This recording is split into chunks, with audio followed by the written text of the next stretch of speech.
DNS is a vital part of Active Directory, and you're going to be expected to answer exam questions about DNS and its interactivity with Active Directory. So let's go over some DNS basics in this video. Make sure we're all on the same page. First of all, if I told you, hey, there's a great website I'd like you to go take a look at, it's www.207.46.232.182.com. Could you remember that? Probably not. But what if I said www.microsoft.com? You can remember Microsoft.com. Well, that is precisely what DNS does for it. It basically takes this IP address right here, this number, and it converts it into an English word or a word that we can read. DNS stands for Domain Name System, and it simply translates IP addresses into names and names into IP addresses. Let's take a look at a real quick little diagram here of what's going on. First of all, there are root servers out there where DNS is managed and operated. These have a list that point to a number of other servers, and here they are. Now here's what happens with DNS. We have this root of DNS, which is really nothing more than a text file that has the IP addresses of the server that's in charge of all the .com addresses, .net, .org, .edu, and so forth. Then under that, for example, Microsoft can register their name into the .com space, and that's exactly what happens when you call up and register your name. That is exactly what you're doing. You're simply getting yourself a listing in that .com namespace. And then from there, Microsoft can further subdivide their network internally down to the TechNet domain. Now don't let this confuse you. These are actually DNS domains, but don't confuse that with Active Directory domains. They're same type thing but different. How's that for a little confusion? Now notice that at the very top up here of the DNS namespace is called the root level. Down there at the .com, .net, edu, gov, info, all those guys, that's the first level. Second level is where we really jump into play here in the DNS world most of the time, and this is where we contact somebody, say GoDaddy or someone like that, and we actually register our domain name.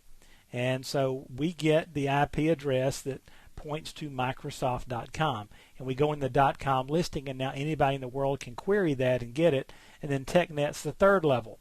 So what happened is Microsoft went out and they registered, and they got 207.46.232.182, and now they are listed in this .com domain. This is authoritative for anything ending in .com. The Microsoft domain, where this address points to the server that provides DNS records for the Microsoft domain, and it is authoritative for all addresses inside the Microsoft domain. And then there's another IP address that was registered for TechNet, so that's the one that's going to be authoritative for that. Now there's a bazillion ways to set this up. I just want you to see kind of what happens here so that you can understand what's going on here with a kind of a real world example. So let's say someone out there on the internet tries to go to www.microsoft.com. So here's a user, all right, and you can tell I'm an artist in my spare time, right? So here's a user, and they type into their computer www.microsoft.com. Well, we've got to find the server that has this IP address, 207.46.232.182.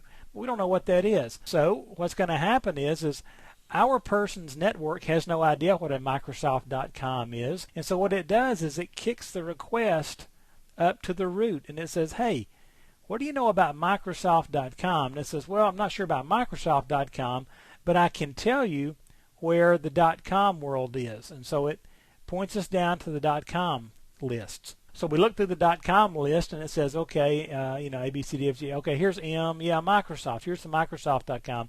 You can find the Microsoft domain at this IP address. And so this information gets passed back to the user's computer, and then the search is actually carried out on the internet for 207.46.232.182, and boom, Microsoft pops up in the browser. So that's what DNS is doing for us. It's translating all those numbers, it's taking our names, turning them into numbers and so forth, allowing us to move around. Now DNS is what's called a distributed database because part of the listings, right, are right up here, part of them are right here, and then part of them are down here. Now what we'll talk about in the next couple of videos is how we're going to put all this into effect and manipulate it inside the Active Directory world.